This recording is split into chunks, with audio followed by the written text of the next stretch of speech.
This Christmas, we have been making a musical and a physical journey through an old, familiar story. And today we come to the last leg of travel. We're almost to the stable inn where the Christ child will be born. But first, his parents, Mary and Joseph, have one last long road to walk, the 10-day road from Nazareth to Bethlehem. If you remember, we left this young couple in Ein Karim last week in the home of Elizabeth and Zechariah, where Mary spent 3 months helping her elderly relative with the birth of her own son, John the Baptist. Joseph finally accepted Mary's news and agreed to return to her hometown with her, the tiny little nothing place called Nazareth that we discussed a few weeks back. They decided to speed up their wedding plans, to find a midwife, and to prepare for their son to be born. Now, according to historians and theologians, Mary was likely about 5 months pregnant on her wedding day. She had received news from the angel about her miraculous birth, made a 9-day trip alone to Ein Karim, spent 3 months there, and made a 9-day trip back with her fiancé Joseph. And if she was anything like us, she likely needed a few weeks to make plans for the wedding ceremony, even though weddings were quite different back in the first century. It had been a whirlwind pregnancy, and if Mary's first trimester was anything like mine, then I imagine that she was very exhausted by this point in our story.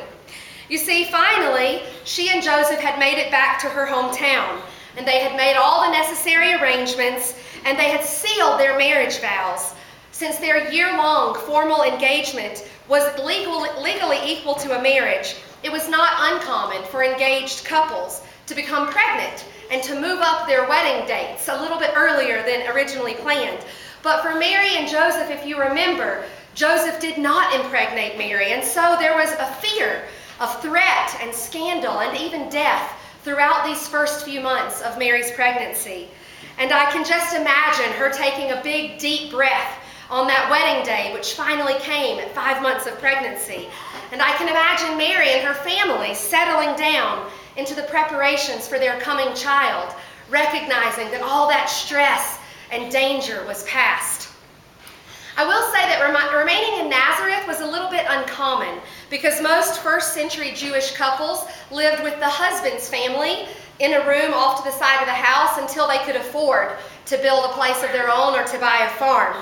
But due to Mary's pregnancy, Joseph and Mary decided that it made more sense to stay put with her family, not to risk travel, to make certain that this baby boy was healthy and delivered by a well-known local midwife and in the midst of family and friends who could care for young Mary.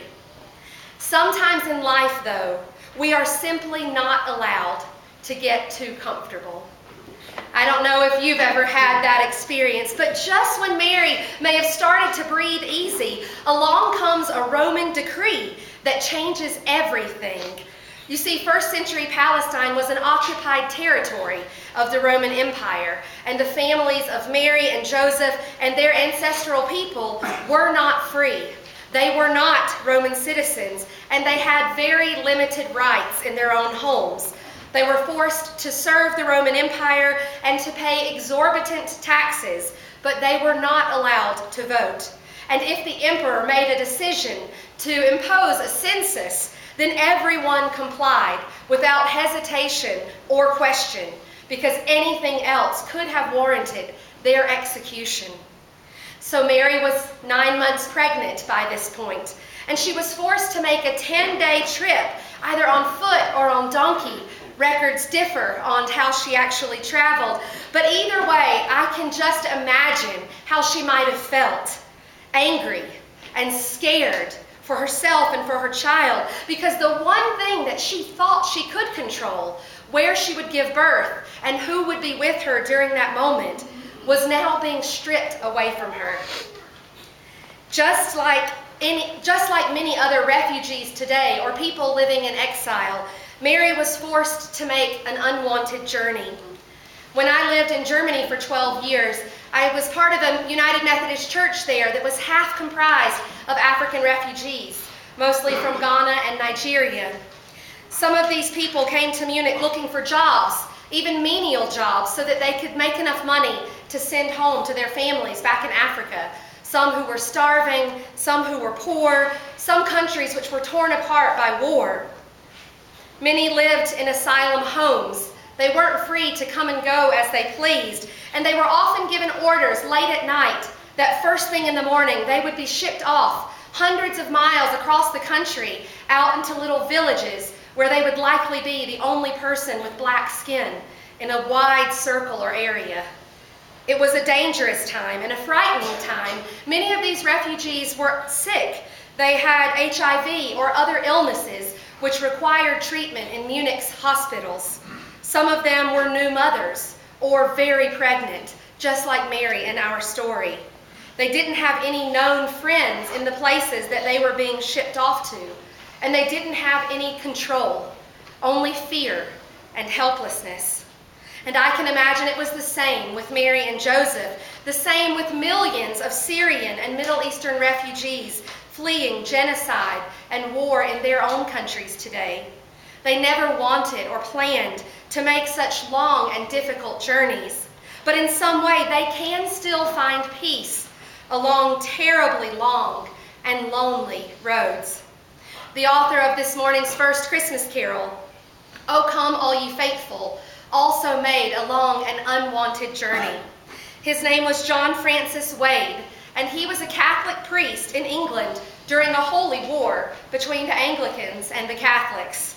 At age 35, in the year 1745, John Wade was forced to flee England to avoid death and imprisonment just because he was Catholic. And he followed an underground network into France, where he was asked to set up and record historical church music and records that were being lost during this long and terrible war. You see, besides being a priest, Wade was also a calligrapher and a very skilled musician. So he saved and copied in a beautiful script many historical songs and distributed them to Catholic churches throughout Europe. In this way, he helped to introduce many old, forgotten songs to a new generation. And as he reclaimed history, he also was inspired to become a part of it. Around 1751, he published the music to "O Come All Ye Faithful," and it took him another 10 years or so to come up with the Latin lyrics, common language which was used in Catholic masses at that time. Adeste fideles, lati triumphates, venite, venite in Bethlehem. Natum videte regum mangalorum, venite adoremus, venite adoremus, venite adoremus Dominum. Amen.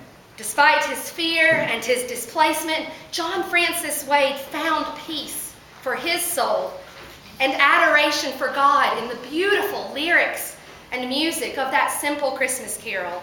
And with that song, he encourages us to do the same, even 250 years later, when the world is vastly different and the wars are no longer between Catholics and Protestants, but between Christians and Muslims, between people from different countries and different faiths, all still fighting for the same reasons.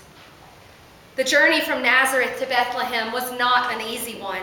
10 days on bumpy dirt roads, on foot or on a donkey, even on horseback. That is not any fun, but especially not for a woman so swollen with pregnancy and with fear.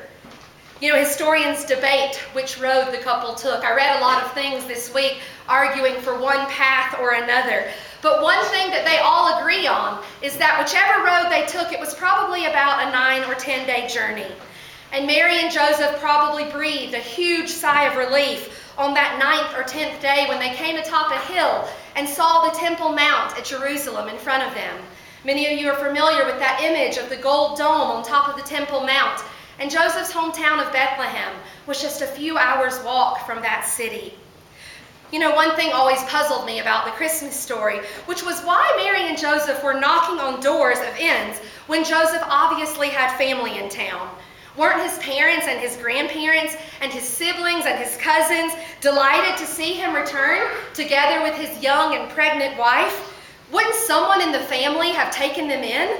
If they were anything like our families, I think that certainly would have been the case.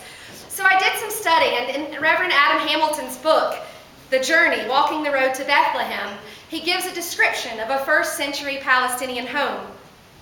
On the ground floor, there's a large room with an area to cook, which serves as a kitchen and a gathering room, and there's a small sleeping quarter off to the side for the parents. Up a flight of stairs, there's a large great room, often called the upper room, where the children slept. But when guests came, the children cleared out and left room for 6 to 10 family members or friends to stay. The image of that room may be familiar to you from the image of Jesus' Last Supper, where he and his friends borrowed an upper room to celebrate together just before his death. It was a big open space, and the Greek word for that upper room is kataluma. Can you say that? Kataluma. That can be translated in two ways, inn or guest room. And in the ground floor, and if the house was built on a cave, there was often a cave dug out underneath for a stable. And if it was built on bedrock, the stable or the barn was out back to keep the animals safe from predators and thieves. So if you have a picture of this 2 or 3 story home in your mind, Hamilton then reminds us of Jewish law from Leviticus about what is ritually clean and unclean.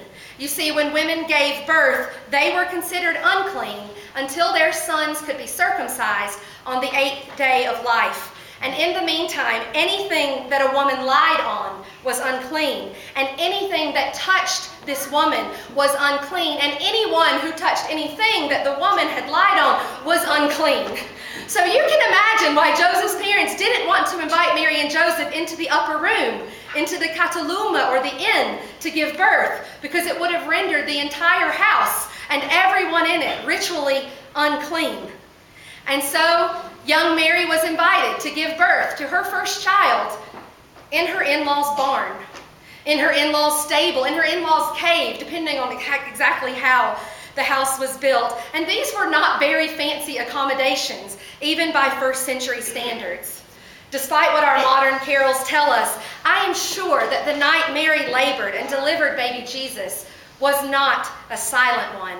Rather than that idyllic manger scene with the beautiful soft hay that now comes to mind, I imagine that the actual birth of Jesus was quite loud, and it probably woke everyone up in the entire house.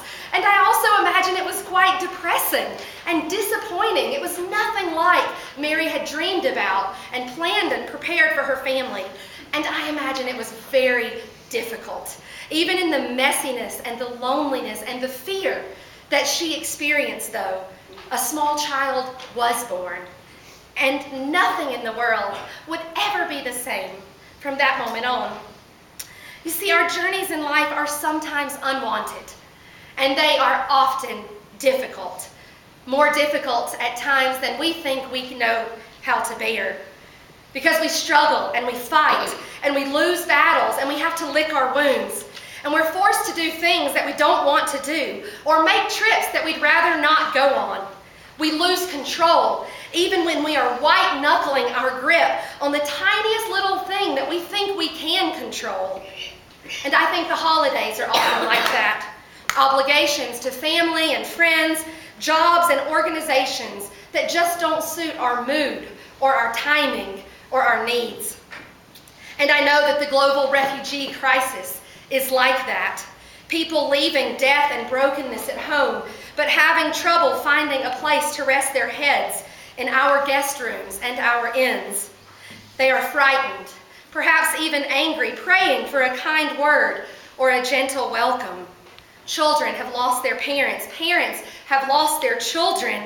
And so many have lost their faith along these long, unwanted journeys. But you know, difficult journeys are never the end of God's story. We all find ourselves on unwanted paths in life, but God is always walking those roads alongside us, never leaving us, never forgetting us, just waiting until the right moment to redeem them and us, to transform our fears and our tears into something life-giving and hope-filled. You see, on that night, Mary couldn't hear the angels sing as her labor pains began. She couldn't see shepherds running or wise men packing up their gifts as her contractions grew closer and closer together and more intense. And she never knew that we would be telling her story 2,000 years later. But Mary, just like John Wade, found peace despite her pain and her disappointment. And this morning, I think we all too are invited and hopefully can find a little peace as well. Amen.